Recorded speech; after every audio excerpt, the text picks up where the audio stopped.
Hello friends, कैसे हैं आप सब लोग। आज एक बार फिर से मैं आप लोगों का शर्मा क्लास में स्वागत करती हूं। जैसा कि हम लोग यूपी टेट के प्रीवियस क्वेश्चन पेपर सॉल्व कर रहे हैं विद एक्सप्लेनेशन। मैं सॉल्व करवा रही हूं। मैं सारे जितने भी प्रीवियस क्वेश्चन हैं सॉल्व करवा दूंगी। उसके बाद प्रैक्टिस भी करवाऊंगी, जो एक्स्ट्रा प्रैक्टिस होगी वो भी करवाया जाएगा।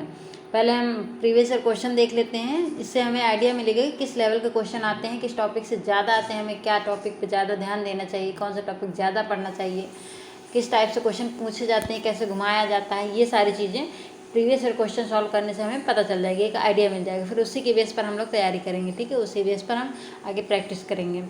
तो और मैं टॉपिक भी पढ़ाती हूँ। अगर आपको कोई टॉपिक पढ़ना है, कुछ नहीं समझ में आ रहा, आप वो टॉपिक वो नीचे कमेंट बॉक्स में कमेंट कर दीजिए। मैं वो टॉपिक का लेक्चर दे दूँगी, मतलब एक्सप्लेन कर दूँगी उसको। इसी तरह किसी वीडियो में एक्सप्लेन करके आप लोगों को बता दूँगी अच्छे से, ठीक है। तो मैं क्लास को स्टार्ट करूँ इसके पहले आप चैनल को लाइक शेयर कर दीजिए। अगर चैनल पर नए हैं तो सब्सक्राइब करके बेल आइकन प्रेस कर लीजिए, जिससे मैं जब भी अपनी वीडियो डालूंगी तो आप लोगों के पास वो लिंक पहुंच जाएगा, ठीक है। बेल आइकन ज़रूर प्रेस कीजिएगा। और प्लीज़ एक लाइक तो बनता ही है। आपका एक लाइक मुझे मोटिवेट करता है कि मैं और भी अच्छा आप लोगों के लिए कर सकूं, और भी अच्छे अपना 100% दे सकूं, और भी अच्छी चीज़ें ला सकूं। कंटेंट टॉपिक इधर उधर से ढूंढ के उनको आपके साथ एक्सप्लेन करना, कोई पॉइंट छूट ना जाए, ये सारी चीज़ें। तो प्लीज़ अभी मैं ये नहीं कह रही कि बिना देखे आप लाइक कर दीजिए, नहीं, आप लोग पूरा देख लीजिए। जब आपको लगे कि आपके लिए हेल्पफुल है तो प्लीज़, लेकिन तब तो आप लोग एक लाइक कर ही सकते हैं। तो चलिए मैं क्लास स्टार्ट करती हूँ। ये यूपी टेट 2018 का जो नवंबर में एग्जाम हुआ था उसके हिंदी के क्वेश्चन 30 क्वेश्चन है। 30 में से मैंने 28 लिए हैं, 2 नहीं लिए हैं, क्योंकि 2 जो पैसेज से आते हैं ना, अनसेन पैसेज आता है, उसे पैसेज से छांटना होता है, ठीक है। तो वो मैंने छोड़ दिए हैं। वो तो उसी से छांटने होते हैं, उसमें कुछ, वो तो कुछ भी हो सकता है, और उसी से छांटने होते हैं, तो उसमें कुछ समझाने वाली चीज़ नहीं है।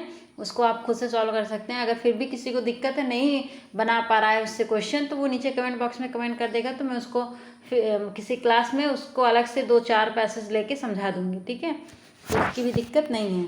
तो पहला क्वेश्चन हमारे पास क्या है, प्रागैतिहासिक में किस उपसर्ग का प्रयोग है। प्रागैतिहासिक में किस उपसर्ग का प्रयोग। उपसर्ग क्या होता है पहले ये पता होना चाहिए। उपसर्ग क्या होते हैं। उपसर्ग वो होते हैं, वो वाक्य खंड, शब्द खंड कह सकते हैं, वाक्य खंड नहीं, सॉरी, शब्द खंड, ठीक है। उपसर्ग वो शब्द खंड होते हैं जो किसी शब्द के आगे लगकर उसके अर्थ में परिवर्तन कर देते हैं या उसके अर्थ की शोभा बढ़ा देते हैं, ठीक है। जैसे हार शब्द है, अगर हम इसके आगे उपसर्ग लगा देंगे तो उपहार बन जाएगा, उसका अर्थ ही बदल जाएगा, उसकी शोभा बढ़ जाएगी। तो ये उपसर्ग होते हैं। यहीं पे मैं प्रत्यय भी बता देती हूँ। उपसर्ग और प्रत्यय एक दूसरे के विपरीत होते हैं, अपोजिट होते हैं। उपसर्ग किसी शब्द के आगे लगकर उसके अर्थ में परिवर्तन कर देता है, जबकि प्रत्यय जो होता है वो किसी शब्द के पीछे लगकर उसके अर्थ में परिवर्तन कर देता है और उसके अर्थ की शोभा बढ़ा देता है, ठीक है। जैसे अब हम लोग प्रागैतिहासिक में किस उपसर्ग का प्रयोग हुआ है, तो हम यहाँ पे मैंने बताया था कि अगर आपको संधि विच्छेद आता है, ठीक है, ये संधि विच्छेद ना आपको हर जगह काम देगा। और संधि विच्छेद कैसे करना, मैंने ये भी बताया था कि आप कभी भी संधि विच्छेद कीजिए तो सार्थक शब्द में तोड़ने की कोशिश कीजिए, ठीक है। अगर हम इससे निकालें तो हमारे पास सार्थक, एक सार्थक देखिए, क्योंकि उपसर्ग में उपसर्ग जो होता है, जो उपसर्ग लगता है वो तो शब्द खंड होता है, उसका तो कोई अर्थ नहीं होता है, ठीक है, उसका तो अर्थ। लेकिन जो शब्द में जुड़ता है, जिस शब्द में जुड़ता है उसका तो अर्थ होगा, वो तो सार्थक होगा ना। तो इसका मतलब ये है कि अगर उपसर्ग ढूंढना है तो उस शब्द में हमें एक शब्द पूरा ऐसा होगा जिसका कोई अर्थ होगा। तो हम अगर इससे निकालेंगे तो हमें क्या दिख रहा है कि ऐतिहासिक जो निकल रहा है यहाँ से, वो हमारे पास सार्थक शब्द है। तो पहले हम ऐतिहासिक लिख लेते हैं। ऐतिहासिक,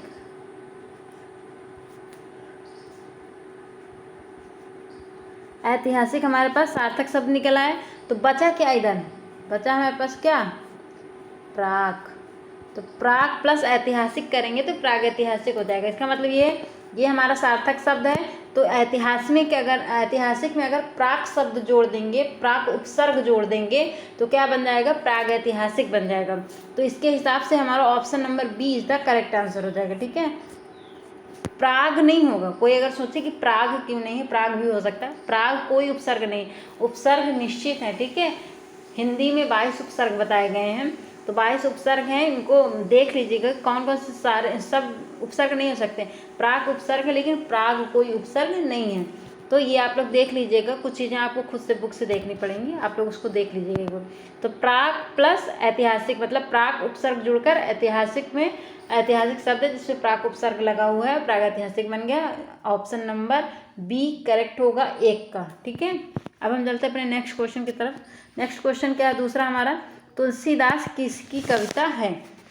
देखिए यहाँ पे आप कंफ्यूज मत होइएगा, क्योंकि तुलसीदास लेखक भी है मतलब कवि भी हैं, लेकिन यहाँ पे कह रहा है तुलसीदास किसकी कविता है, मतलब तुलसीदास के नाम पर ही भी किसी ने कविता लिखी है।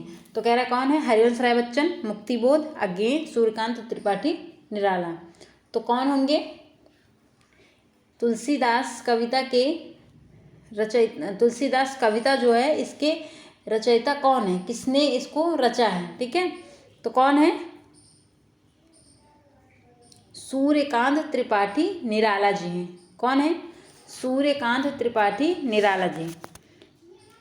ऑप्शन नंबर डी इसका सही होगा। तुलसीदास एक कवि भी हैं, लेकिन तुलसीदास अगर कोई सोचे कि तुलसीदास कविता किसने लिखी तो तुलसीदास ही लगा दे, नहीं, तुलसीदास कवि हैं पर उन्होंने तुलसीदास कविता नहीं लिखी। तुलसीदास कविता सूर्यकांत त्रिपाठी निराला जी ने लिखी, जो तुलसीदास जी के ही बारे में लिखी गई है। ठीक है, लेकिन लिखा किसने है, निराला जी ने लिखी है। तो option number D is the correct answer. मैंने option number D is the correct answer. ठीक है, तो तुलसीदास कविता किसने लिखी, सूर्यकांत त्रिपाठी निराला जी। अब मैं यहाँ पे जो 3 हैं इनको भी एक्सप्लेन कर देती हूँ, इनकी भी कुछ रचनाएं हैं प्रमुख जिनको मैं लिख देती हूँ, आप भी अपने नोटबुक में नोट कर लीजिएगा। जैसे हरिवंश राय बच्चन जी के हैं जो फेमस हैं, जो ज़्यादा एग्जाम में पूछी जाती वही मैं बताऊँ, मधुबाला। ठीक है, दूसरी है मधुशाला, एक तो यहाँ पे जगह भी नहीं, मधुशाला मैं बोले दे रही हूँ, आप उसको भी लिख लीजिएगा, मधुशाला।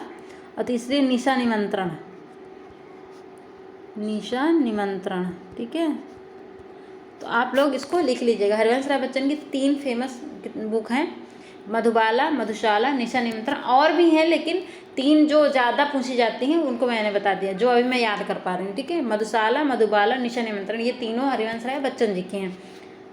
दूसरा देख लेते हैं, दूसरा क्या है, मुक्तिबोध। मुक्तिबोध का तो अभी मैं रिकॉल नहीं कर पा रही, लेकिन अज्ञेय जी का हम देख लेते हैं। अज्ञेय जी का क्या है, शेखर एक जीवनी, शेखर एक जीवनी।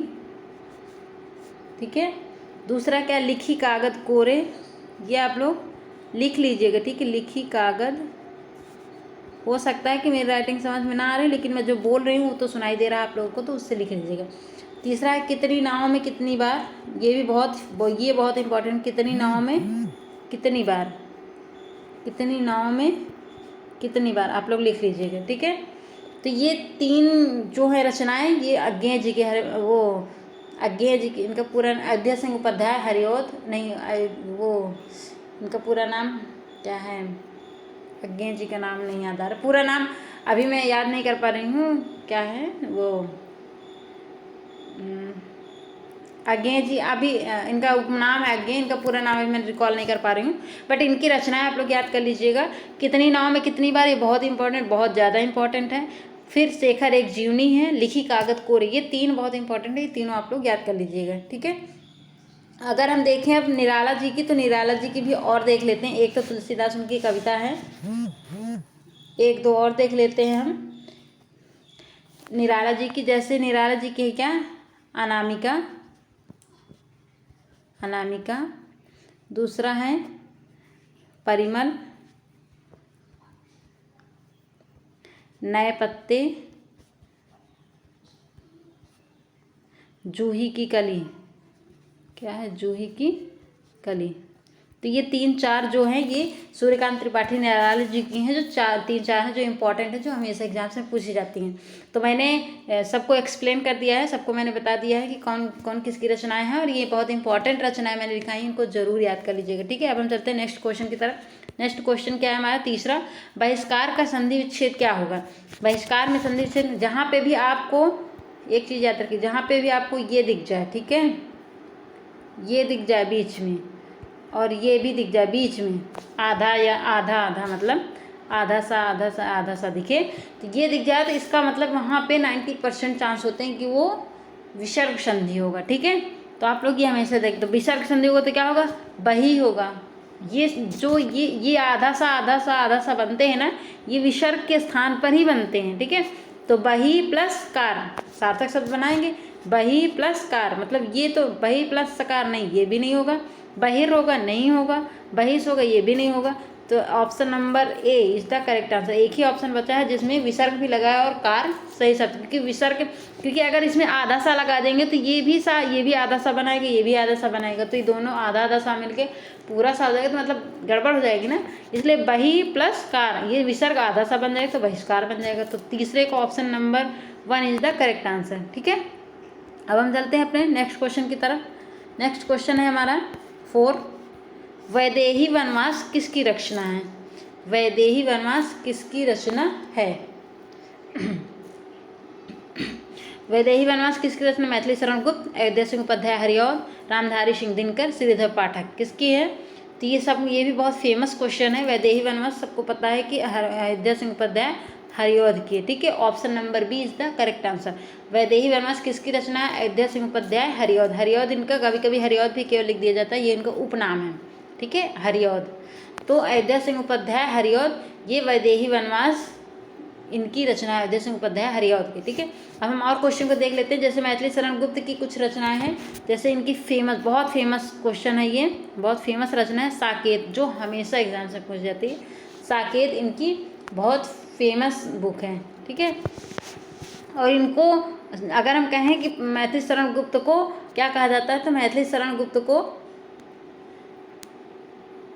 प्रथम कवि भी कहा जाता है। क्या कहा जाता है? प्रथम कवि। मैथिली शरण गुप्त को प्रथम कवि की उपाधि भी दी जाती है। कभी कभी ऐसे क्वेश्चन भी पूछ लिया जाता है कि निम्न में से किस कवि को प्रथम कवि की उपाधि दी गई है, तो मैथिली शरण गुप्त को प्रथम कवि की उपाधि दी गई है। मैथिली शरण गुप्त की एक बहुत फेमस रचना है, जो सबसे ज़्यादा फेमस, वो साकेत है, जो हमेशा पूछी जाती है, ठीक है। अब हम देख लेते हैं और किसका है, रामधारी सिंह दिनकर जी के देख लेते हैं। रामधारी सिंह दिनकर जी की भी 2-3 रचनाएं हैं जो बहुत फेमस है। जैसे संस्कृत के 4 अध्याय, मैं बोल रही हूँ, लिख नहीं पा रही हूँ, क्योंकि मेरे पास पेन नहीं है, तो मैं कम लिख पा रही हूँ। हालांकि हफ्ते 10 दिन में आ जाएगा पेन, फिर मैं अच्छे से एक्सप्लेन। संस्कृत के 4 अध्याय, आप लोग इसको खुद से, सुनाई तो दे रहा होगा, आप लोग लिख लीजिएगा। संस्कृत के 4 अध्याय। दूसरा क्या है? कुरुक्षेत्र, उर्वशी भी इनकी बहुत फेमस रचना है। उर्वशी, रेणुका और रश्मिरथी, ठीक है। क्या है? रश्मिरथी। आप लोग खुद से, ये गलत हो गया लिखे हैं, लेकिन आप लोग लिख ले। देखिए, संस्कृत के 4 अध्याय, कुरुक्षेत्र, उर्वशी, रेणुका और रश्मिरथी, ये रामधारी सिंह दिनकर जी की बहुत फेमस रचनाएं हैं। इन्हीं से अधिकतर करके क्वेश्चन पूछे जाते हैं, तो आप लोग अपनी नोटबुक में नोट कर लीजिएगा। लास्ट में हमारे पास श्रीधर पाठक, ये इतने इंपॉर्टेंट तो नहीं है, बट इनकी रचना भी हम देख लेते हैं। एक ही मुझे याद आ रही है, क्योंकि ये बहुत कम ही पूछे जाते हैं, भारत गीत, ठीक है। भारत गीत इनकी रचना है श्रीधर पाठक जी की, जिनको इन्होंने 1928 में रिलीज किया था, ठीक है। 1928 में इन्होंने दिया था। भारत गीत किसकी है? श्रीधर पाठक जी की है, ठीक है। तो अब सब करने के बाद मैं बता देती हूँ कि वैदेही वनवास किसकी रचना है? अयोध्या सिंह उपाध्याय हरिऔध की। Option number B is the correct answer. अब हम चलते हैं अपने नेक्स्ट क्वेश्चन की तरफ। नेक्स्ट क्वेश्चन क्या है हमारा? 5th नंबर, निम्न में से पुल्लिंग शब्द का चयन कीजिए। आपको भी कभी भी पुल्लिंग स्त्रीलिंग चयन करना हो तो आपको कुछ रटने की जरूरत नहीं। आप कितने शब्द रटेंगे, आपको कुछ करने, सिर्फ आप उनको वाक्य में प्रयोग करके दिखिए, ठीक है। आप उनका क्या है, वाक्य में प्रयोग करके देखिए, अपने आप पता चल जाएगा। जैसे आवाज, क्या है? आवाज आ रही है। आप ये नहीं बोलते हैं कि, आप बोलते हैं ना कहीं से आवाज आ रही है, ये तो नहीं बोलते आवाज आ रहा है, आ रहा तो नहीं बोलते हैं। आवाज आ रही मतलब स्त्रीलिंग है, ठीक है। राही का मतलब स्त्रीलिंग है। तो ऑप्शन नंबर ए था, गलत हो गया, टिक कट हो गया। उसके बाद मझधार देख लेते हैं। मझधार क्या है? मझधार वो कहता है ना कि मुझे बीच मझधार में छोड़ गया, ठीक है। क्या कहता है? मुझे बीच मझधार में छोड़ गया। तो मझधार क्या हो गया हमारा? ये भी क्या हो गया? स्त्रीलिंग हो गया, ठीक है। क्या हो गया हमारा? स्त्रीलिंग। मझधार, अगर हम देखें लिखावट, बोलते हैं ना कि उसकी लिखावट अच्छी है। क्या बोलते हैं? उसकी लिखावट अच्छी है। तो लिखावट अच्छी है तो मतलब क्या हो गया, स्त्रीलिंग हो गया। ठीक है, लिखावट क्या हो गया, स्त्रीलिंग हो गया। यहाँ पे मैंने ना ये आवाज़ ऑप्शन में नहीं था आई थिंक, ठीक है, मैंने क्योंकि ये सभी स्त्रीलिंग हो जाएंगे, अगर आवाज़ रहेगा तो ये सभी स्त्रीलिंग हो जाएंगे, पुल्लिंग कोई होगा ही नहीं। यहाँ पे क्वेश्चन में कुछ और था आई थिंक, एक सेकेंड में देख लेती हूँ क्या था ऑप्शन में।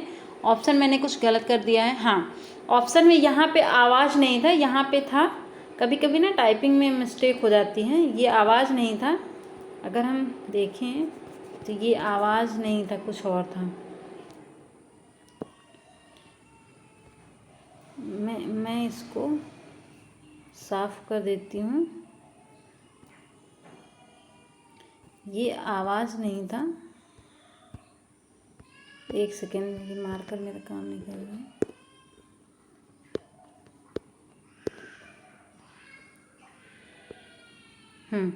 ये यहाँ पे आवाज़ नहीं था, आवाज़ की जगह क्या था, पहिया था। क्या था, पहिया। ठीक है, क्या था, पहिया। हाँ है यहाँ पे, ठीक है, क्या है, हाँ।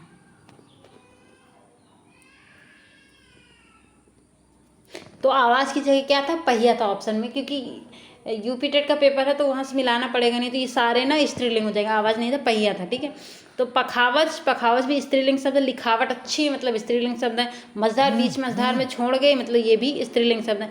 पहिया जो कहते हैं, देखिए यहाँ पे क्या कहते हैं, पहिया एक पुल्लिंग है। क्यों, क्योंकि कहते हैं ना कि उसका उसमें पहिया लगाना है, पहिया अच्छा है, बोलते हैं ना ये पहिया अच्छा है। अच्छा है का मतलब पुल्लिंग में है। तो आपको कभी भी स्त्रीलिंग पुल्लिंग पहचानना तो आप उसका हमेशा वाक्य में प्रयोग कीजिए, आपको हमेशा मतलब सही आंसर मिलेगा। तो 5 का कौन सा हो जाएगा, ए इज द करेक्ट आंसर हो जाएगा। पहिया हमारा क्या है, पुल्लिंग शब्द है।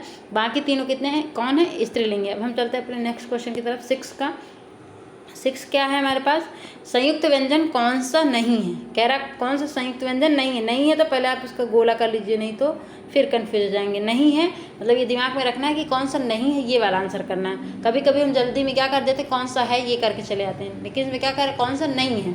कौन सा नहीं है तो वो ढूंढेंगे हम। जैसे त्रा है, त्रा क्या है, आपको संयुक्त व्यंजन याद होने चाहिए। संयुक्त व्यंजन हिंदी में 4 हैं। ठीक है, छा, त्रा, ज्ञा और स्रा, जो श्रम वाला स्रा होता है ना, वो स्रा। ठीक है, तो 4 ही हैं हिंदी में संयुक्त व्यंजन, छात्राज्ञा और स्रा। तो यहाँ पे देखिए त्रा देख लेते हैं। त्रा अब हमें याद है तो जाहिर से हमें बात दिख रहा है। ये क्या है, या जो है ये क्या है, एक अंतस्थ व्यंजन है। ये संयुक्त व्यंजन नहीं है, ये एक क्या है, अंतस्थ व्यंजन है। तो यही हमारा क्या हो जाएगा आंसर, क्योंकि ये पूछ रहा है कि कौन सा नहीं है। तो यह एक अंतस्थ व्यंजन है, संयुक्त व्यंजन नहीं है। तो हमारे हिसाब से कौन सा, सी होगा। सी हमारा सही आंसर हो जाएगा। अब हम देख लेते हैं ये क्या बनता है, ये आधा ता प्लस रा से बनता है। ये संयुक्त व्यंजन कौन से होते हैं, जो 2 अक्षरों से मिलके बनते हैं। ठीक है, 2 वर्णों से जो बनते हैं वो क्या होते हैं, संयुक्त व्यंजन। संयुक्त का मतलब जोड़, नाम से ही पता चल रहा है कि जो 2 अक्षरों से मिलके बनते हैं वो क्या होते हैं, संयुक्त व्यंजन होते हैं। तो त्रा कैसे बनता है, आधा ता प्लस रा से मिलकर त्रा बनता है। छा कैसे बनता है, मैं सबको एक्सप्लेन कर देती हूँ। छा कैसे बनता है, छा बनता है का प्लस शा। ठीक है, छा बन गया। छा कैसे बनता है, का प्लस शा।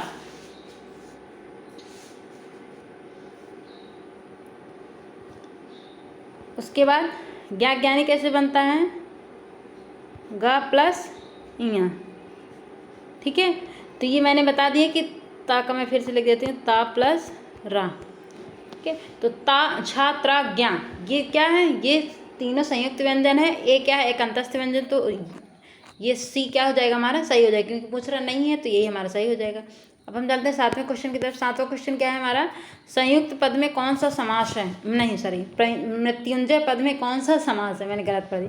मृत्युंजय पद में कौन सा समास है, मृत्युंजय का अर्थ हमें पढ़ने से पता चल रहा है, मृत्यु पर विजय प्राप्त करने वाला, मतलब वह व्यक्ति जिसने मृत्यु पर विजय प्राप्त कर लिया, अर्थात शिव जी। ठीक है, तो जब हम ऐसे शब्द जिनका इशारा किसी तीसरे की ओर होता है, जिनका अर्थ और हो, कुछ और हो, लेकिन उनका इशारा तीसरे की तरफ होता है, वो क्या होते हैं, बहुव्रीहि समास होते हैं। अर्थात इनमें प्रथम और द्वितीय, इसमें कोई पद प्रधान नहीं होते और वो किसी तीसरे की ओर इशारा करते हैं, वो कौन क्या होता है, बहुव्रीहि समास होता है।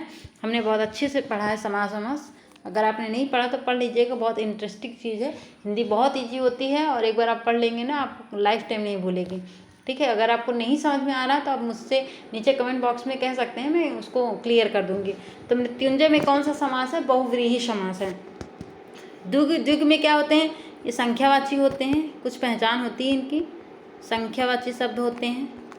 द्वंद्व में क्या होता है कि दोनों पद प्रधान होते हैं। कर्मधारय में क्या होता है कि इसमें एक विशेषण विशेष्य का संबंध होता है, वो कर्मधारय होता है। ठीक है, अब हम चलते हैं अपने नेक्स्ट क्वेश्चन की तरफ। नेक्स्ट क्वेश्चन क्या है हमारा? 8वां नंबर, अलंकार में किस उपसर्ग का प्रयोग है? अलंकार में किस उपसर्ग का प्रयोग है? अलन नहीं, कभी भी आपको जब चंद्र बिंदी दिखेगी तो वो ना नहीं आता उपसर्ग में। ठीक है, उपसर्ग मैंने बताया 22 उपसर्ग हैं, कुछ गिने चुने हैं, तो अलन कोई उपसर्ग नहीं है, अलम उपसर्ग होता है। ठीक है, अल तो हो ही नहीं सकता। एक सेकेंड, मैं ब्रश नहीं ऑन किया। अल तो हो ही नहीं सकता, ये भी नहीं होगा। ठीक है, क्योंकि कार तो पूरा शब्द है। ठीक है, ये पूरा सार्थक शब्द कार निकल रहा है, लेकिन इसमें उपसर्ग क्या लगा है? अल तो नहीं होगा, क्योंकि अगर अल हो जाएगा तो चंद्रबिंदी कहाँ जाएगी? गलत हो जाएगा। अल भी नहीं होगा क्योंकि चंद्रबिंदी का या तो ये होगा या तो ये होगा, लेकिन ये नहीं होगा। क्यों नहीं होगा? क्योंकि जब हम लोग वो पढ़ते हैं ना व्यंजन संधि, उसमें पढ़ते हैं कि जब हम मतलब कि क्या कहते हैं कि व्यंजन संधि में हम लोग पढ़ते हैं। ठीक है, और ये उपसर्ग भी है। ठीक है, व्यंजन संधि आप लोगों ने पढ़ी हो चाहे ना पढ़ी, लेकिन उपसर्ग कुछ गिने चुने। अलन कोई उपसर्ग नहीं है। 22 उपसर्ग मैंने बताया, आप लोग एक बार उसको देख लीजिएगा, उसमें अलन नाम का कोई उपसर्ग नहीं है, अलम उपसर्ग होता है। तो हमारे हिसाब से कौन सा आंसर सही हो जाएगा? D, option number D is the correct answer. 8 का option number D is the correct answer हो जाएगा। ठीक है, उपसर्ग प्रत्यय में ना ये संधि विच्छेद भी बहुत काम करती है। ठीक है, 9 नंबर क्वेश्चन क्या है? यह पुस्तक किसकी है? में रेखांकित शब्द का पद परिचय दीजिए। यह पुस्तक किसकी है? रेखांकित शब्द कौन सा है यहाँ पे? यह में रेखा बनी हुई ना, तो यह हमें बताना है कि यह कौन सा शब्द है। ठीक है, देखिए मैं बता देती हूँ कि इसमें ये बा है। ठीक है, आप लोगों को शायद ना पता हो, पता है कि नहीं पता मुझे नहीं पता, कुछ लोगों को पता होगा, हो सकता है कुछ लोगों को नहीं भी पता हो। ठीक है, तो ये सार्वनामिक विशेषण, यह क्या है? सार्वनामिक विशेषण है। पुस्तक यहाँ पे विशेष है। विशेष क्या होता है? जिसकी विशेषता बताई जाती है वो विशेष होता है। और एक वचन है, क्यों? क्योंकि एक ही की बात हो रही है। स्त्रीलिंग है क्योंकि की है ना, किसकी है मतलब स्त्रीलिंग है। ठीक है, तो एक वचन। सार्वनामिक विशेषण पहचानेंगे कैसे, मैं बताती हूँ। जब भी आपको जो निश्चयवाचक सर्वनाम होते हैं, निश्चयवाचक सर्वनाम या तो इंग्लिश में आप लोगों ने पढ़ा होगा demonstrative pronouns, this that those these, ये पढ़ा होगा ना। 4 होते हैं सार्वनामिक विशेष वो निश्चयवाचक सर्वनाम। तो जब भी निश्चयवाचक सर्वनाम के तुरंत बाद कोई संज्ञा आ जाए, पुस्तक क्या है? एक संज्ञा है। पुस्तक क्या है? एक संज्ञा है। जब निश्चयवाचक सर्वनाम के तुरंत बाद कोई संज्ञा आती है तो क्या हो जाता है कि वह जो प्रोनाउन होता है, निश्चयवाचक सर्वनाम होता है, वो सार्वनामिक विशेषण का कार्य करने लगता है। क्यों? क्योंकि वह पुस्तक की विशेषता बताने लगता है। जब भी सर्वनाम के बाद, किसी भी सर्वनाम के बाद तुरंत कोई संज्ञा आती है तो वो संज्ञा की विशेषता बताने लगता है। अब यहाँ पे सर्वनाम आ रहा है, वो संज्ञा की विशेषता बता रहा है, तो सार्वनामिक विशेषण हो जाएगा। ठीक है, तो बी क्या हो जाएगा? हमारा आंसर हो जाएगा, क्योंकि यह जो है वो पुस्तक की विशेषता बता रहे कि पुस्तक, यह पुस्तक किसकी? पुस्तक की विशेषता बता रहे कि यह पुस्तक किसकी है। ठीक है, तो यहाँ पे यह जो है जो सर्वनाम है वो पुस्तक की विशेषता बता रहा है, इसलिए क्या हो गया? सार्वनामिक विशेषण हो गया। यह सार्वनामिक विशेषण हो गया। पुस्तक क्या हो गया? विशेष्य हो गया, क्योंकि पुस्तक की विशेषता बताई जा रही है, तो पुस्तक विशेष्य हो गया। आई होप आप लोगों को समझ में आ गया होगा। अब हम चलते हैं अपने अगले क्वेश्चन पर। अगला क्वेश्चन क्या है हमारा? 10वां, विश्लेषण शब्द का विलोम क्या होगा?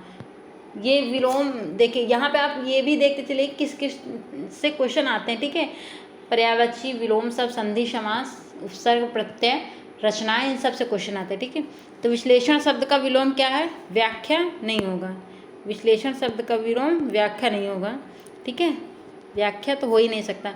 विवेचन भी नहीं होगा, विभाजित भी नहीं होगा, संश्लेषण क्या होगा? हमारा आंसर हो जाएगा, क्योंकि विश्लेषण का मतलब किस चीज़ को खंडों में बांट कर उसका अध्ययन करना, खंडों में बांटना, ये कह सकते हैं। संश्लेषण का मतलब क्या है कि अलग अलग खंडों को जोड़कर उसका अध्ययन करना। तो ये क्या हो गया? एक दूसरे के विपरीत हो गए। तो विश्लेषण का विलोम क्या होगा? संश्लेषण होगा। ठीक है, अब हम चलते हैं अपने नेक्स्ट क्वेश्चन की तरफ। ये कुछ विलोम शब्द आप लोग पढ़ लीजिएगा। ठीक है, 2-4 बार आप लोग पढ़ेंगे ना, ऑटोमेटिक याद हो जाएगा। इसमें पढ़ने की भी चीज़ है, तो बहुत सारे विलोम शब्द होते हैं, तो आप लोग उसको अच्छे से पढ़ लीजिएगा। 2-4 बार पढ़ेंगे ना ऑटोमेटिक याद हो जाएगा, आपको याद करने की ज़रूरत ही नहीं पड़ेगी। जिनका उच्चारण ऊपर के दांतों पर जीभ लगाने से होता है उन्हें क्या कहते हैं? ऊपर का दांत जीभ जिस स्थान को टच करती है वही क्या हो जाता है? उसका स्थान हो जाता है। तो देखिए दांतों को छू रहा है तो मूर्धन्य होगा नहीं, कंठ को भी नहीं छू रहा, कंठ भी नहीं होगा, अनुनासिक भी नहीं होगा, दंत हो जाएगा, क्योंकि दांत को छू रही है जीभ इसलिए दंत हो जाएगा। तो दंत व्यंजन आप लोगों ने व्यंजनों को पढ़ा होगा, 5 जो वर्गीय व्यंजन होते हैं 5 होते हैं, का वर्ग, चा वर्ग, टा वर्ग, ता वर्ग, पा वर्ग, ठीक है। और इनके अलग अलग जीभ जब अलग अलग स्थानों को छूती है उसी के बेस पर इन्हें कहा गया है। जैसे का वर्ग होता है, का वर्ग क्या होता है? कंठ से निकलता है तो कंठ वर्ग होगा। चा वर्ग क्या होता है? तालव्य वर्ण होते हैं। टा वर्ग मूर्धन्य वर्ण होते हैं। और ता वर्ग क्या होते हैं? दंत वर्ण होते हैं। और पा वर्ग ओष्ठीय वर्ण होते हैं। तो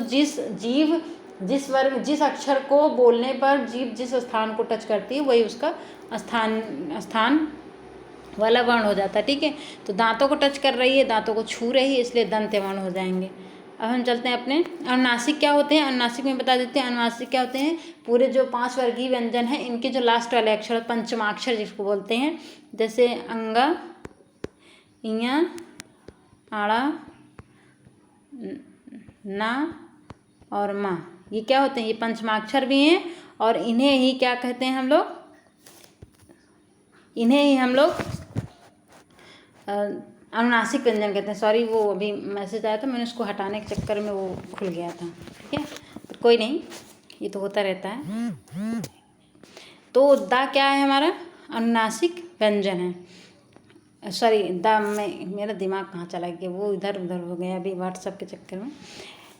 सॉरी, मतलब वो गलती से मेरा टच हो गया इसलिए खुल गया था। 11 का आंसर क्या हो जाएगा हमारा? शी हो जाएगा, क्योंकि जीभ क्या है हमारे दांत को टच कर रही है, इसलिए क्या हो जाएगा? दंत व्यंजन। अनुनासिक व्यंजन क्या होते हैं? सभी वर्गीय व्यंजनों के पंचमाक्षर जो होते हैं वो अनुनासिक व्यंजन होते हैं, ठीक है। अब हम चलते हैं अपने नेक्स्ट क्वेश्चन की। अगला क्वेश्चन क्या है हमारा 12, निम्नलिखित में से ऊष्म व्यंजन कौन से हैं? ऊष्म व्यंजन कौन से हैं देख लेते हैं। देखिए ऊष्म व्यंजन क्या होते हैं? ऊष्म व्यंजन भी होते हैं जिनको बोलने पे हमारे मुंह से जब हवा निकलती, वायु निकलती, प्राण वायु जो निकलती है वो रगड़ खाते हुए मुंह से निकलती है और उसके निकलने से हमारे मुंह से सी की आवाज़ निकलती है, तो वो क्या होती हैं? ऊष्म व्यंजन। वहाँ पे क्या ऊष्मा उत्पन्न होती है, इसलिए उनको ऊष्म व्यंजन कहते हैं, ठीक है। चाछाजा क्या है? अभी मैंने बताया कि ये क्या है, ये ताला व्यंजन है, तो ये हो ही नहीं सकते। याराला व क्या है? याराला ये अंतस्थ व्यंजन है, ये भी नहीं हो सकते। आबासा ये भी नहीं हो सकते। तो बचा क्या हमारा? सा, तो यही हमारा क्या हो जाएगा? राइट आंसर हो जाएगा। तो 12 का ऑप्शन नंबर बी सही आंसर हो जाएगा। क्यों? क्योंकि जब हम सा बोलते हैं, आप देखिए सा, तो वायु से जो आवाज़ निकलती, सी जैसे आवाज़ निकलती, सा सी जैसे आवाज़ निकलती है ना, तो यही क्या है? ऊष्म व्यंजन है। अब हम चलते हैं अपने अगले क्वेश्चन पे। अगला क्वेश्चन क्या है हमारा? 13 नंबर क्वेश्चन क्या है? अत्यधिक का विलोम क्या है? देखिए विलोम पर्यायवाची आप लोग जरूर पढ़ के जाइएगा, ये पूछा जाता है। तत्सम तद्भव पूछा जाता है, आगे क्वेश्चन है उसके, ठीक है। तो अत्यधिक का विलोम क्या होगा? अनाधिगत नहीं। अत्यधिक मतलब बहुत अधिक, ठीक है। अत्यल्प का मतलब बहुत कम, मतलब यही हमारा आंसर हो जाएगा। अत्यधिक का मतलब बहुत अधिक और अत्यल्प का मतलब बहुत कम, तो एक दूसरे के विपरीत हो गए। अत्यधिक का विलोम क्या हो गया? अत्यल्प हो गया, ठीक है। अत्याधिक ये नहीं होगा, अनाधीन भी नहीं होगा, तो ऑप्शन नंबर बी हमारा क्या हो जाएगा? सही हो जाएगा। 13 का option number B is the correct answer. अब हम चलते हैं अपने, मैं इनमें ज़्यादा एक्सप्लेन करने वाली कोई चीज़ है नहीं, इसलिए मैं एक्सप्लेन नहीं कर रही हूँ। आप लोग ये विलोम शब्द और पर्यायवाची सब पढ़ने वाली चीज़ें आप लोग तो 2-4 बार आप लोग पढ़िएगा, बार उसी की चीज़ को, तो अपने आप याद हो जाएगा, फिर समझ में आने लगेगा। रित का विलोम क्या होता है? देखिए विलोम से कितने सारे क्वेश्चन आए हैं। रित का विलोम क्या होगा? रित का पता ही चल रहा, देखिए विकीर्ण नहीं होगा। क्यों नहीं होगा? क्योंकि विकीर्ण का संकीर्ण होता है।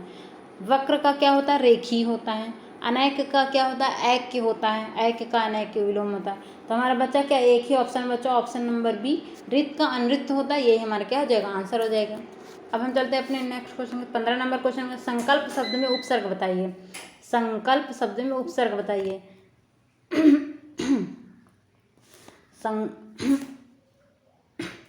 तो संकल्प में देखिए यहाँ पे अगर हम देखें तो सार्थक शब्द क्या है? सॉरी मैंने ब्रश नहीं ऑन किया। सार्थक शब्द क्या है? कल्प है, ठीक है। कल्प में कोई उपसर्ग जोड़ा गया है, क्या जोड़ा गया है? देखिए यहाँ पे सक तो हो ही नहीं सकता, ठीक है। शक तो हो ही नहीं सकता, क्योंकि चंद्र बिंदी है तो यहाँ पे या तो ना आएगा या तो माँ आएगा। शंख भी नहीं होगा, यहाँ पे सम होगा या सन होगा। अब सन तो होएगा नहीं, क्योंकि कुछ गिने चुने ही उपसर्ग हैं, तो सन नहीं होगा, सम होगा। ठीक है, सम। कभी भी आपको चंद्र बिंदी दिखे, मतलब बिंदी ऐसे अन्न वाली बिंदी जब दिखती है ना, तो आप ना नहीं लगाइएगा उसमें। 100%, 99.99% क्या मैं कह सकते हैं 100% ही माँ ही होता है। ठीक है, आधा माँ होता है। तो सम प्लस कल्प, तो क्या बन जाएगा इसका, सम उपसर्ग लगाएंगे तो सम प्लस कल्प हो जाएगा संकल्प। ठीक है, समझ में आ रहा होगा, मुझे आशा है आप लोगों को कि समझ में आ रहा होगा। तो फिर हम चलते हैं, अगला क्वेश्चन क्या हमारा 16 नंबर। मुझसे खड़ा भी नहीं हुआ जाता, इस वाक्य क्या होगा। मतलब ये कह रहा है कोई वाक्य दिया गया है, मुझसे खड़ा भी नहीं हुआ जाता, तो ये कौन सा वाक्य है, आपको पहचाना है। वाक्य आप लोगों को पता है ना, वाच्य 3 प्रकार के होते हैं। ठीक है, भाववाच्य, कर्तृवाच्य, कर्मवाच्य। कर्मवाच्य क्या होते हैं, जिसमें कर्म की प्रधानता होती है, वो कर्मवाच्य होते हैं। कर्तृवाच्य क्या होते हैं, जिसमें कर्ता की प्रधानता होती है, वो कर्तृवाच्य होते हैं। भाववाच्य क्या होते हैं, जिसमें कर्ता और कर्म दोनों की प्रधानता नहीं होती, बल्कि भाव की प्रधानता होती है, वहाँ पे क्या होता है, भाववाच्य होता है, सॉरी। ठीक है, और बस 3 ही वाच्य होते हैं, अन्य कोई वाच्य होता ही नहीं है, तो अन्य वाच्य नहीं होते, तो ये पहले ही कट जाएगा। ठीक है, बचे हमारे पास 3। मुझसे खड़ा भी नहीं हुआ जाता, आप लोग इसको पढ़ेंगे ना तो खुद फील करेंगे यहाँ पे भाव उत्पन्न हो रहा है। ठीक है, भाव उत्पन्न हो रहा है ना। कर्तृवाच्य होता, कर्तृवाच्य नहीं हो, क्योंकि यहाँ पे कर्ता की प्रधानता नहीं है। जहाँ पे भी आपको कर्ता के तुरंत बाद से या के द्वारा आ जाए, तो वहाँ पे कर्ता की प्रधानता नहीं होती है। ठीक है, तो यहाँ पे मुझसे से आ गया, मतलब यहाँ पे कर्ता प्रधान नहीं है, तो ये भी कट गया। कर्म, कर्म यहाँ पे देख लेते हैं, यहाँ पे कर्म है ही नहीं, कर्म की प्रधानता क्या होगी, यहाँ पे कर्म है ही नहीं। ठीक है, कर्म नहीं है ना, यहाँ पे देखिए खड़ा ही नहीं हो जाता, कर्म नहीं है, तो कर्म नहीं है तो कर्मवाच्य भी कट गया। बचा एक हमारे पास भाववाच्य, यही हमारा क्या हो जाएगा, आंसर हो जाएगा। Option number B is the correct answer. अब यहाँ पे देखिए, जब भी आपको किसी शब्द में जोर देकर कहे तो वो भाव होता है, क्योंकि देखिए यहाँ पे मुझसे खड़ा नहीं हुआ जाता, अगर हम ये कहते हैं मुझसे खड़ा नहीं हुआ जाता, तो ये भी मतलब ये इसमें इतना भाव नहीं आ रहा। ठीक है, ये सामान्य है। लेकिन अगर कह मुझसे खड़ा भी नहीं हुआ जाता, तो मतलब यहाँ पे एक भाव आ रहा है कि वो इतना कमज़ोर है कि वो खड़ा ही नहीं हो पा रहा है। ठीक है, तो यहाँ पे क्या भाव उत्पन्न हो रहा है, तो भाव अच्छे हो जाएगा। ठीक है, अब हम चलते हैं अपने नेक्स्ट क्वेश्चन की तरफ। 17 नंबर क्वेश्चन क्या है हमारा, तद्भव और उसके तत्सम का कौन सा मेल गलत है। कह रहा है कौन सा मेल गलत है, तो पहले हम ये ऑप्शन ये देख लेंगे कि हमें गलत बताना है, सही नहीं। ठीक है, तद्भव और उसके तत्सम का कौन सा मेल गलत है।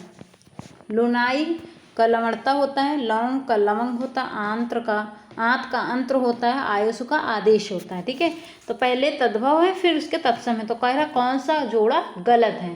तो देखिए, लुनाई का लवणता होता है, ये बिल्कुल सही है। लौंग का लवंग होता है, लौंग तद्भव और लवंग तत्सम है, ये भी सही है। आयसु और आदेश, आयसु तद्भव और आदेश संस्कृत है, तत्सम शब्द है, तो ये भी सही है। तो जब ये तीनों सही हैं तो ये आंसर नहीं होगा, क्योंकि ये गलत है, इसलिए यही हमारा क्या हो जाएगा आंसर, क्योंकि गलत पूछा गया। अब हम ये बता दें कि आंत तो ही तद्भव, लेकिन इसका जो तत्सम होता है वो आंत्र होता है। ठीक है, आंत्र होता है, ना कि अंतर होता है। अगर यहाँ पे बड़ा की मात्रा होती तो ये भी सही हो जाता, लेकिन आंत का जो तत्सम होता है वो आंत्र होता है, अंतर नहीं, इसीलिए सी हमारा क्या हो जाएगा, सही हो जाएगा, क्योंकि सी हमारा जोड़ा गलत है। ठीक है, तत्सम तद्भव क्या होते हैं, तद्भव वे शब्द होते हैं जो हम सामान्य भाषा में यूज करते हैं। ठीक है, जो हम ऐसे सामान्य भाषा में यूज करते हैं वो तत्सम होते हैं, अगर तद्भव होते हैं, सॉरी। अगर हम तत्सम की बात करें, तत्सम क्या होते हैं, तत्सम वे शब्द होते हैं जो संस्कृत से बिना किसी परिवर्तन के हिंदी में यूज किए जाते हैं, हिंदी में उपयोग किए जाते हैं, वो क्या होते हैं, संस्कृत शब्द होते हैं। संस्कृत शब्द हम कह सकते हैं कि आपको जब भी संस्कृत वाले शब्द मिलें, या ऐसे शब्द जो बहुत कठिन होते हैं ना, जो हम लोग आम बोलचाल भाषा में नहीं यूज करते हैं, वही तत्सम शब्द होते हैं। ये उनकी पहचानने की मतलब ट्रिक है, ये कह सकते हैं हम। ठीक है, जब भी आपको देखें ये सा मिले, ठीक है, ये सा मिले, ये सा मिले, या छा छत्री ये वाला छा मिले, ठीक है, ये शब्द मिलते हैं ना, ये अक्षर मिलते हैं ना, तो आपको समझ जाना है कि वो क्या है, तत्सम शब्द है। ठीक है, और जो बोलने में कठिन लगे, जो उनको आम भाषा में हम लोग कम बोलते हैं, तो वो क्या होता है, वो भी तत्सम शब्द होते हैं। ठीक है, अब हम चलते हैं अपने अगले क्वेश्चन की तरफ। मुझे लगता है कि आप लोगों को समझ में आ गया होगा, मैंने क्लास में भी काफ़ी कुछ समझा दिया है।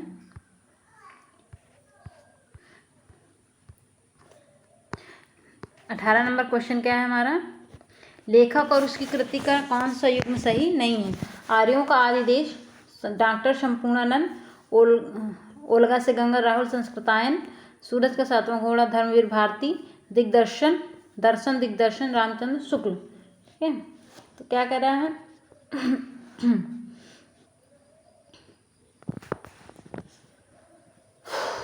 यहाँ पे कह रहा है कौन सा युग्म सही नहीं है।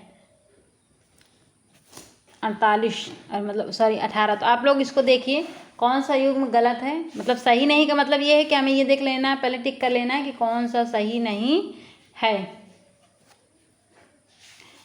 आर्यों का आदि देश डॉक्टर संपूर्णानंद का है, ओल्गा से गंगा, ये सही देखिए। आर्यों का आदि देश ये डॉक्टर संपूर्णानंद जी की ही रचना है, इसमें कोई डाउट नहीं है। ठीक है, तो डॉक्टर संपूर्णानंद जी का कौन सा है,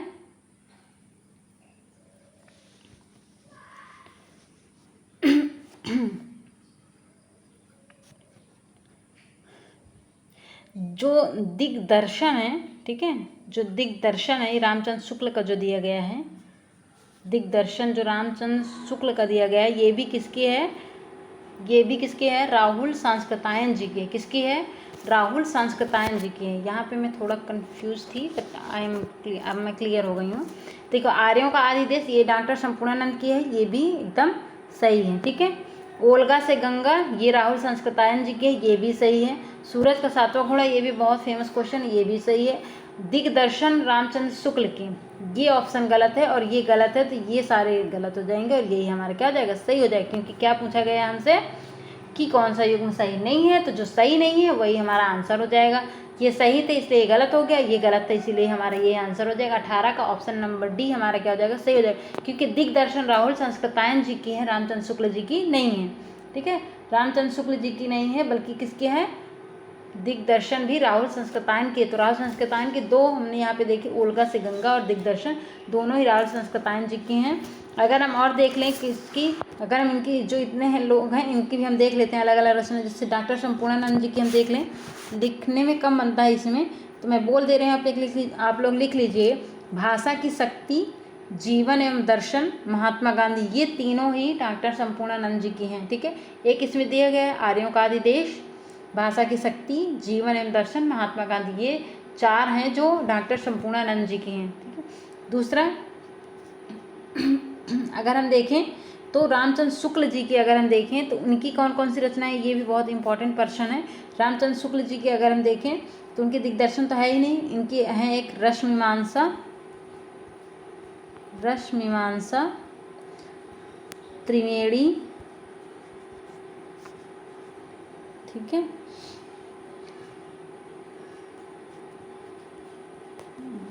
भ्रमर गीत, ठीक है, भ्रमर गीत, हिंदी साहित्य का इतिहास, आप लोग लिख लीजिए हिंदी साहित्य का इतिहास। तो रामचंद्र शुक्ल जी की मैंने 4 रचनाएं बताई हैं, एक रसमीमांसा जो बहुत इंपॉर्टेंट है, रसमीमांसा, त्रिवेणी, भ्रमर गीत, ये चारों ही बहुत इंपॉर्टेंट हैं, और एक और है हिंदी साहित्य का इतिहास। ठीक है, तो ये 4 रामचंद्र शुक्ल जी के हैं, तो इनको भी आप लोग अपनी कॉपी में नोट कर लीजिएगा। और प्लीज़ नोट बस मत कीजिएगा, अपनी कॉपी नोट करिए कॉपी में, उसके बाद उसको पढ़ते रहिए, रिवीजन करते रहिए, रिवीजन बहुत ज़रूरी है। ठीक है, अब हम चलते हैं अगले क्वेश्चन की तरफ। अगला क्वेश्चन है हमारा 19, लेखक और उसकी रचना का कौन सा जोड़ा गलत है। देखिए रचनाओं से भी बहुत सारे क्वेश्चन आए हैं, तो आप लोग रचनाएं भी रटते चलिए, वो भी बहुत ज़रूरी है। 4-5 क्वेश्चन हमने देखे हैं। लेखक और उसकी रचना का कौन सा जोड़ा गलत है, स्कंदगुप्त, लक्ष्मी नारायण मिश्र, 4 संस्कृत के 4 अध्याय, रामधारी सिंधिकर, रसंग रंजन, आचार्य महावीर प्रसाद द्विवेदी, अशोक के फूल, आचार्य हजारी प्रसाद द्विवेदी। यहाँ पे देखिए हमें पता है कि स्कंदगुप्त किसकी है, बहुत फेमस रचना है, और ये है किसकी है, ये लक्ष्मी नारायण मिश्र की नहीं बल्कि किसकी है, जयशंकर प्रसाद की। ठीक है, जयशंकर प्रसाद गुप्त की। ठीक है, तो ये बहुत ही उनकी फेमस रचना है। तो ये क्या है, कह रहा है कौन सा गलत है, तो ये हमारा क्या हो जाएगा, राइट आंसर हो जाएगा। 19 का ए क्या हो जाएगा, सही हो जाएगा, क्योंकि स्कंदगुप्त जयशंकर प्रसाद की है, ना कि लक्ष्मी नारायण मिश्र की है। ठीक है, जयशंकर प्रसाद के और भी हैं, स्कंदगुप्त हैं, स्कंदगुप्त और वो कामायनी है, आंसू है, ये क्या है, जयशंकर प्रसाद जी की बहुत ही फेमस रचनाएं हैं। तो ये कामायनी, आंसू, अजातशत्रु, ये सारे क्या हैं, जयशंकर प्रसाद जी की हैं। आप लोग इसको जरूर याद देखें। कंकाल, आंसू, कामायनी, अजातशत्रु, अगर हम कहें अजातशत्रु, दिख भले ही ना रहा हो लिखने में, लेकिन आप लोग मैं बोल रहे हैं तो उससे भी आप लिख सकते हैं। कामायनी, आंसू, और क्या है ये, अजातशत्रु है, कंकाल हैं, ये सारे क्या हैं, स्कंदगुप्त हैं। ये सारी बहुत ही फेमस रचनाएं जयशंकर प्रसाद जी की, ठीक है। तो इनको जरूर याद कर लीजिएगा, इनसे क्वेश्चन आता है। अब अगर हम कहें, देखिए संस्कृत के 4 अध्याय रामधारी सिंह दिनकर की, ये भी बहुत फेमस रचना है। आप लोग इसको भी बहुत अच्छे से याद करिए, ये भी बहुत इंपॉर्टेंट प्रश्न है, ठीक है, बहुत इंपॉर्टेंट क्वेश्चन बनता है। संस्कृत के 4 अध्याय किसके हैं, रामधारी सिंह दिनकर जी के हैं। और ये संज्ञरंजन आचार्य महावीर प्रसाद द्विवेदी जी के हैं। अशोक के फूल, ये भी बहुत पूछा जाता है, अशोक के फूल किसके, आचार्य हजारी प्रसाद द्विवेदी जी के हैं, ठीक है। अब हम चलते हैं अपने नेक्स्ट क्वेश्चन की तरफ। 20 नंबर क्वेश्चन क्या है, कवि और उसकी रचना का कौन सा जोड़ा सही नहीं है। परिमल, सूर्यकांत त्रिपाठी निराला का अभी मैंने ऊपर बताया था, जस्ट 1-2 क्वेश्चन के बाद मैंने बताया था, ठीक है। ये हमें पता है कि ये सही है, क्योंकि परिमल निराला जी की है, तो ये सही है। शिवराज भूषण, ये भूषण जी के, इसके नाम से ही आप रिलेट करके पढ़ सकते हैं कि शिवराज भूषण भूषण जी के हैं। शब्द रसायन भी किसके हैं, देव की है, ये भी सही है, ठीक है। और अगर हम देखें कि उद्धव शतक भारतेंदु हरिश्चंद्र, तो ये गलत है, यहाँ पे नहीं पूछ रहा है, नहीं पूछा है ना, तो नहीं पूछा है तो मतलब option number D is the हमारा क्या हो जाएगा, सही हो जाएगा। क्योंकि क्वेश्चन में क्या पूछा है कि कौन सा सही नहीं है, तो ये जोड़ा हमारा सही नहीं, इसलिए हमारा option number D is the correct answer हो जाएगा, ठीक है। ऑप्शन नंबर डी 20 का सही हो जाएगा, क्योंकि उद्धव शतक भारतेंदु हरिश्चंद्र की नहीं है, बल्कि किसकी है, जगन्नाथ दास रत्नाकर की। किसकी है, जगन्नाथ दास रत्नाकर, किसकी है, जगन्नाथ दास रत्नाकर जी की है। तो उद्धव शतक भारतेंदु हरिश्चंद्र की नहीं, बल्कि जगन्नाथ दास रत्नाकर जी की है, इसलिए ऑप्शन नंबर डी गलत है। और इसीलिए गलत है, इसलिए हमारा ये क्या हो जाएगा, आंसर हो जाएगा, क्योंकि इसे पूछा गया कौन सा सही नहीं है, ठीक है। आई होप आप लोगों को समझ में आ गया होगा। अब हम चलते हैं अपने नेक्स्ट क्वेश्चन की तरफ। नेक्स्ट क्वेश्चन क्या है हमारा, अगर हम यहाँ पे देख लेते हैं कि भारतेंदु हरिश्चंद्र जी आ गए, तो इनकी ही देख लेते हैं। इनकी क्या है, 2-3 फेमस रचनाएं, भारत दुर्दशा और क्या है, प्रेम माधुरी। तो इनकी 2 रचनाएं हैं जो बहुत फेमस है, और भी रचनाएं इनकी फेमस है, लेकिन अभी मैं 2 ही याद कर पा रही हूँ मैं। 2 भारत दुर्दशा और प्रेम माधुरी, भारतेंदु हरिश्चंद्र जी की 2 बहुत फेमस रचनाएं हैं, इनको भी आप जरूर याद कर लीजिएगा। अगला क्वेश्चन क्या है हमारा 21, विराम चिन्ह की दृष्टि से कौन सा वाक्य अशुद्ध है। हाँ, मेरा यही विचार है। विराम दृष्टि का मतलब विराम चिन्ह, जितने 8 विराम चिन्ह हैं, ठीक है, हिंदी में, तो जितने विराम चिन्ह हैं उनको उनके हिसाब से कि कौन सा विराम चिन्ह कहाँ पे लगना चाहिए, ये भी आप लोगों को पता होना चाहिए, ठीक है। तो वह ईमानदार, परिश्रमी, कर्मठ और मृदुभाषी है, बिल्कुल ये सही, क्योंकि जब हम एक ही जैसे कई चीज़ लिखते हैं तो वहाँ पे कॉमा लगाते हैं, तो ये कॉमा लगा मतलब ये सही है। उनके पास धन, वैभव, नौकर चाकर में हाइफन लगा है, मतलब ये भी सही है। आप हमारे घर आना चाहते हैं तो आइए, ठहरना चाहते हैं तो ठहरिए, ये भी क्या, ये भी हमारा सही है। तो यहाँ पे देखिए, यहाँ पे ये हमारा गलत है, इसलिए क्या हो जाएगा, ये हमारा सही हो जाएगा, क्योंकि यहाँ पे पूछा गया है कि कौन सा हमारा सही नहीं है, कौन सा सही नहीं है। तो हमारा ऑप्शन नंबर ए सही हो जाएगी, क्योंकि ये गलत है, इसमें विराम चिन्ह नहीं लगा। कहाँ पे, अगर आप पूछे तो यहाँ पे देखिए, यहाँ के बाद ना एक कॉमा होना चाहिए, ठीक है, हाँ के बाद एक कॉमा होना चाहिए, अल्प विराम जिसको कहते हैं, ठीक है। हाँ के बाद क्या, अल्प विराम होना चाहिए, इसीलिए यहाँ पे लगा हुआ नहीं है, विराम चिन्ह यहाँ पे होना चाहिए, इसलिए ये गलत है। गलत होने के कारण यही हमारा क्या हो जाएगा, आंसर हो जाएगा। तो 21 का ए नंबर क्या हो जाएगा, हमारा सही हो जाएगा। अब हम चलते हैं अपने 22 नंबर क्वेश्चन क्या, कौन सा भिन्न अर्थ और प्रकृति का है, कौन सा भिन्न अर्थ और प्रकृति का है। तो 20 का सनातन, चिरंतन, शाश्वत, अधुनातन। देखिए सनातन, चिरंतन और शाश्वत, ये तीनों क्या है, ये तीनों किससे रिलेटेड हैं, मतलब ये पता चल रहा है कि ये किसी पुराने समय से चली आ रही वाली चीज़ से रिलेटेड, ठीक है, जैसे रीतियाँ हो गई, ठीक है, किसी पुराने ज़माने से चली आ रही वाली रीतियों या चीज़ से है, तो ये सनातन चिरंतन शाश्वती पुरानी चीज़ों से है। लेकिन ये अधुनातन जो है ये मॉडर्न की बात कर रहा है, मॉडर्न ज़माने की बात कर रहा है, अधुनातन मॉडर्न की बात कर रहा है। तो कौन सबसे अलग है, तो ये तीनों तो पुराने ज़माने की बात कर रहे हैं, ठीक है, तो ये तीनों एक जैसे हो गए। अधुनातन क्या मॉडर्न की बात कर रही है, सबसे अलग हो गई। यही पूछा गया कि भिन्न अर्थ और प्रकृति का है, तो डी हमारा क्या सबसे अलग है इन तीनों से, इसलिए यही हमारा क्या हो जाएगा, सही आंसर हो जाएगा। अब हम चलते हैं अपने अगले क्वेश्चन में। 23 नंबर क्वेश्चन क्या, अर्वाचीन शब्द का विलोम क्या है। विलोम बहुत ज़्यादा पूछे जाते हैं, विलोम पर्यायवाची आप लोग जरूर पढ़ के जाइएगा। अर्वाचीन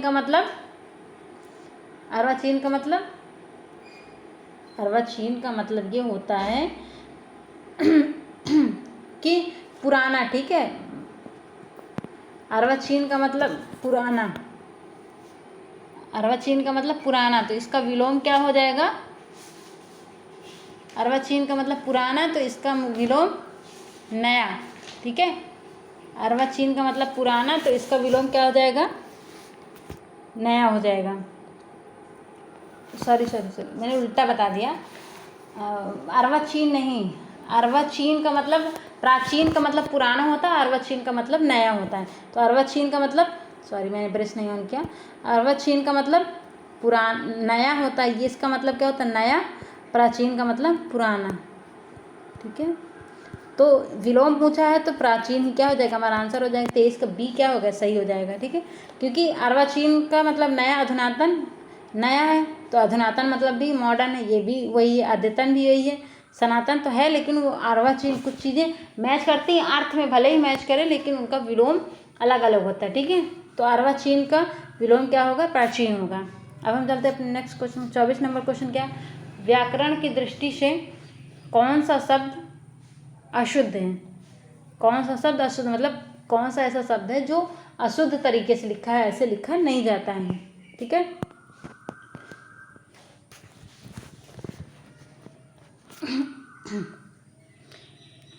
यहाँ पे देखिए, ब्रश ऑन कर लेती हूँ मैं।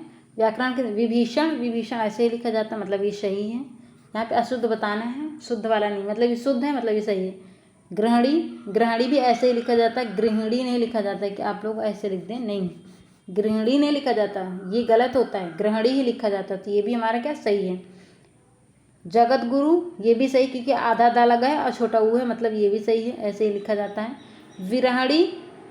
विरहणी भी सही है, ठीक है। यहाँ पे क्या है, चार ऑप्शन, एक्चुअली यहाँ पे सही कैसे हो गया, ये विरहणी सही है, लेकिन जो एग्जाम में आया था वो, एक सेकंड में बता देती हूँ, ये विरहणी मैंने ऑप्शन में सही रख दिया है, लेकिन जो एग्ज़ाम में आया था वो ऐसे लिखा था, ये सही है, सॉरी ये सही है, लेकिन जो एग्ज़ाम में आया था वो ऐसे लिखा था, विरहणी ऐसे लिखा था, तो यही क्या हो जाएगा, हमारा गलत हो जाएगा। लेकिन मैंने टाइपिंग मिस्टेक कर दी है और मैंने सही लिख दिया, विरहणी सही है, ठीक है, लेकिन हमारे एग्जाम में क्या आया था, विरहणी, ये हमारे एग्जाम में ये आया था, ठीक है, तो ये गलत था, तो यही हमारा आंसर था, लेकिन मैंने गलती से सही वाला लिख दिया ऑप्शन में, तो ये चारों ऑप्शन सही हो गए, ठीक है, तो इनमें से कोई गलत नहीं, चारों सही, लेकिन गलत क्या है, विरहणी ऐसे नहीं लिखा जाता, बल्कि छोटी ही रहती, हाँ में छोटी की मात्रा होती तब सही होता। तो ये ऑप्शन सभी सही हैं, तो हम जो एग्जाम में आया था विरहणी आया था, वही हमारा गलत था, वही हमारा सही आंसर था, ठीक है। अब हम चलते हैं 25 नंबर क्वेश्चन क्या है, कभी कभी टाइपिंग मिस्टेक हो जाती है। निम्न में से कौन सा युग्म गलत है, मुट्ठी गर्म करना, रिश्वत देना, लुटिया डुबाना, सारा काम चौपट होना, सब्ज बाग दिखलाना, हरा भाग करना, माई का लाल साहसी व्यक्ति। ये तो मुहावरे तो आप लोग नॉर्मल भी बात करते हैं ना जब गाँव में, तो तब भी मुहावरे आने भी चाहिए, ठीक है। आप लोग अगर नहीं आना तो आप 2-4 बार पढ़िए, याद हो जाएगा आपको, बहुत ईजी होता है। मुट्ठी गर्म करना, रिश्वत देना, ये सही है, ठीक है, इसका मतलब यही होता है। लुटिया डुबाना, सारा काम चौपट होना, ये भी सही है। माई का लाल साहसी व्यक्ति, ये भी सही। लड़ाई में कहते हैं ना, कौन सा माई का लाल ये करेगा, मतलब साहसी व्यक्ति। तो आप लोग कभी लड़ाई कभी कभी बोलते हैं ना डायलॉग, ऐसा माई का लाल है ही नहीं जो ये काम कर सकते, मतलब साहसी व्यक्ति। तो माई का लाल साहसी व्यक्ति। सब्ज बाग दिखलाना जो है ये गलत है, क्योंकि इसका अर्थ हरा भरा नहीं होता है, बल्कि इसका मतलब अर्थ क्या होता है, लालच देकर बहकाना किसी को। सब्ज बाग दिखलाना मतलब किसी को लालच देकर बहकाना, उसको बहलाना फुसलाना, ये होता है। तो यही हमारा युग्म गलत है, ये गलत है, इसीलिए ये हमारा सही हो जाएगा और ये हमारे गलत हो जाएंगे। तो ऑप्शन नंबर कौन सा, सी हमारा क्या हो जाएगा, सही हो जाएगा। सब्ज बाग दिखलाना मतलब किसी को लालच देकर बहलाना, फुसलाना, बहकाना, ये होता है। हरा भरा करना नहीं होता है। तो ऑप्शन नंबर सी क्या हो जाएगा हमारा 25 का सही हो जाएगा। अगला क्वेश्चन क्या है हमारा 26 में क्या है, मेरी भवबाधा रो राधा नागर सोई, जा तन की झाई परे श्याम हरित दुत होई। तो ये इसमें कह रहा है कौन सा हमारा अलंकार है। ठीक है, मैं छोटा कर देती हूँ सभी आ जाएं। हाँ, तो कह रहा है कौन सा अलंकार है। देखिए यहाँ पे, जहाँ पे श्लेष क्या होता है, जहाँ पे एक ही शब्द, श्लेष का मतलब चिपका हुआ, जहाँ एक शब्द के कई अर्थ हों, अलग अलग अर्थ हों, मतलब एक शब्द के अलग अलग अर्थ हों, हर जगह अलग अलग तरीके अर्थों में यूज होता है, उसे क्या कहते हैं, श्लेष अलंकार कहते हैं। यमक क्या होता है, जहाँ पे अलग अलग शब्द होते हैं और अलग अलग, यमक का मतलब जोड़ा होता है, युग्म होता है, जहाँ पे दो शब्द होते हैं और दोनों सेम शब्द होंगे लेकिन दोनों जगह उनका अर्थ अलग अलग होगा। अगर दो शब्द है तो दोनों का अलग अलग अर्थ होगा, वो क्या होते हैं, यमक अलंकार होते हैं। रूपक का मतलब क्या है, वहाँ पे क्या है, रूप की तुलना की जाती है, मतलब एक को दूसरे के समान बताया जाता है, समानता बताई जाती है। ठीक है, मतलब एक को दूसरे के समान बताया जाता है, दूसरे के रूप में बताया जाता है, समानता बताई जाती है, वहाँ पे रूपक अलंकार होता है।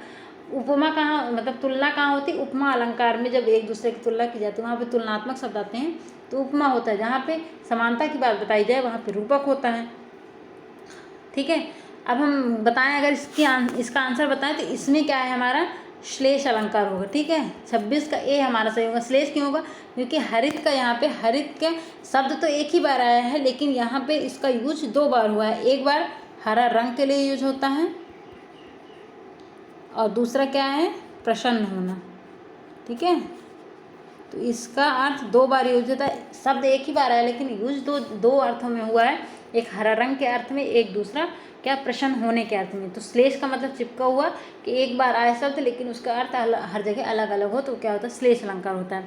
ठीक है, आई होप आप लोगों को समझ में आ गया होगा। अब हम चलते अपने नेक्स्ट क्वेश्चन की तरफ।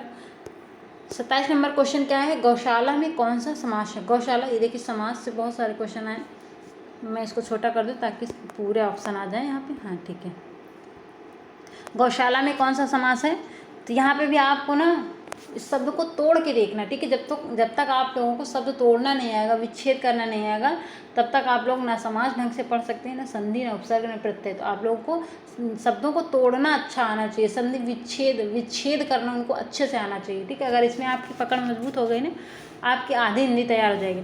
जैसे गौशाला है, ठीक है, तो आपको नाम से ही पता चले, इसको तोड़िए कि क्या हो सकता है। जैसे हम कह सकते हैं बहुब्रीही, बहुब्रीही नहीं हो, क्योंकि बहुब्रीही का मतलब क्या है, वो तीसरे की ओर इशारा करता है, ये गलत है। ठीक है, द्वंद्व में क्या होता है, दोनों पद प्रधान होते हैं, ये भी गलत है। द्विग में संख्यावाची होते हैं, ये भी गलत है। जब तीनों गलत है तो बचा क्या हमारे पास, एक ही ऑप्शन बचा, option number B is the सही आंसर। ठीक है, इज द सही आंसर, देखो मैं आधा इंडिया, बी क्या हो जाएगा हमारा सही आंसर हो जाएगा। ठीक है, B is the correct answer. 27 का बी हमारा सही हो जाएगा। क्यों, क्योंकि हमने देखिए या तो एक आप ऐसे कर सकते हैं कि क्रॉस क्वेश्चन करके, मतलब पहले गलत ऑप्शन हटा के फिर सही पर जा सकते हैं, या आप इसका संधि विच्छेद, मतलब इसका तोड़ के, कैसे, अगर हम इसको तोड़ेंगे तो क्या बनेगा, यहाँ पे गायों के लिए शाला बनेगा ना, गायों के लिए शाला मतलब घर। ठीक है, तो यहाँ पे क्या के लिए आ गया, के लिए किस में आता है, हम लोगों ने पढ़ा है, के लिए किस में आता है, के लिए आता है तत्पुरुष समास में। तत्पुरुष समास में आते हैं ना, कर्ता ने कर्म को करण से संप्रदान के लिए अपादान, ये सारे तत्पुरुष समास के अंतर्गत आते हैं। ठीक है, तो उसी के अंतर्गत आता है तत्पुरुष में ये कर्ता ने कर्म, जितने भी कारक वाले होते हैं ना, कारक हिंदी में कितने हैं, 8 कारक है। ठीक है, तो 8 कारकों के जो 8 कारक जो है वो तत्पुरुष समास के अंतर्गत आता है। तो कर्ता ने कर्म को करण के लिए, करण से संप्रदान के लिए, अगर हम पूछे तत्पुरुष में कौन सा है, तो संप्रदान तत्पुरुष समास होगा। ठीक है, तो गायों के लिए शाला मतलब तत्पुरुष समास में आता है, तो गौशाला क्या हो गया, तत्पुरुष समास हो गया। बी हमारा क्या हो जाएगा, सही आंसर हो जाएगा। अब हम चलते हैं अपने आज के लास्ट क्वेश्चन की तरफ। 28 नंबर क्वेश्चन जो हमारा आज का लास्ट क्वेश्चन, अंतिम क्वेश्चन है, देशभक्ति में कौन सा समास है। देशभक्ति में कौन सा समास है, बहुव्रीहि, तत्पुरुष, द्वंद्व, द्विगु। देखो यहाँ से भी आप क्रॉस क्वेश्चन करके भी निकाल सकते हैं। द्विगु संख्यावाची होता है, ये भी नहीं होगा। द्वंद्व नहीं होगा क्योंकि यहाँ पे दोनों पद प्रधान होते हैं, जैसे राम सीता, रात दिन, जमीन आसमान, ये सब मतलब दोनों पद प्रधान होंगे। ठीक है, वहाँ पे द्वंद्व समास होता है। एक पहचान और बताई जाती है कि इनके बीच में क्या, जब दो शब्दों के बीच में हाइफन वाला चिन्ह होता है तब भी द्वंद्व समास होता है, लेकिन जरूरी नहीं कि हाइफन वाला चिन्ह होता भी है और नहीं भी होता है। कभी कभी आपको केवल ये देखना पड़ता है कि दोनों पद प्रधान हैं या नहीं है, जरूरी नहीं कि उनके बीच में हाइफन का चिन्ह हो। ठीक है, बहुब्रीहि समास तो हो ही नहीं सकता, क्योंकि यहाँ पे क्या है कि यहाँ पे कोई पद प्रधान नहीं होता, बल्कि वो किसी तीसरे व्यक्ति की ओर इशारा करते हैं, तो देशभक्ति तो हो ही, बहुब्रीहि तो हो ही नहीं सकता।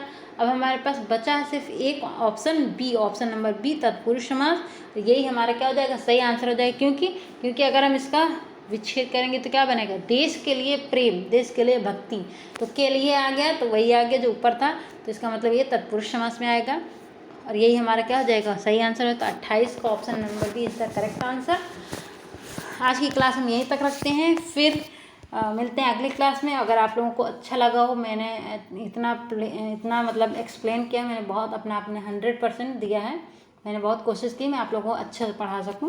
अगर आप लोगों को अच्छा लगा है तो प्लीज़ एक लाइक तो बनता है और एक शेयर भी बनता है, तो प्लीज़ लाइक शेयर कीजिए। अगर चैनल पर नए हैं तो सब्सक्राइब करके बेल आइकन प्रेस कर लीजिए, और इसी तरह टीचिंग की तैयारी करते रहिए, और आप लोग मेहनत करते रहिए, ज़रूर टीचर बनेंगे। और आज मैं 28 ही लेके आए, मैंने बताया था कि 2 क्वेश्चन मैंने छोड़ दिए जो पैसेज से आए थे। अगर आप लोगों को पैसेज पढ़ना है तो आप लोग कमेंट बॉक्स में कमेंट कीजिएगा, मैं आप लोगों को पैसेज भी किसी दिन पढ़ा दूँगी। ठीक है, बहुत ईजी होता है, बहुत टफ नहीं है, घबराने की ज़रूरत बिल्कुल नहीं है। तो अब हम चलते हैं, आज की क्लास यहीं तक, बाय बाय, धन्यवाद, फिर मिलते हैं अगली क्लास में, गुड बाय।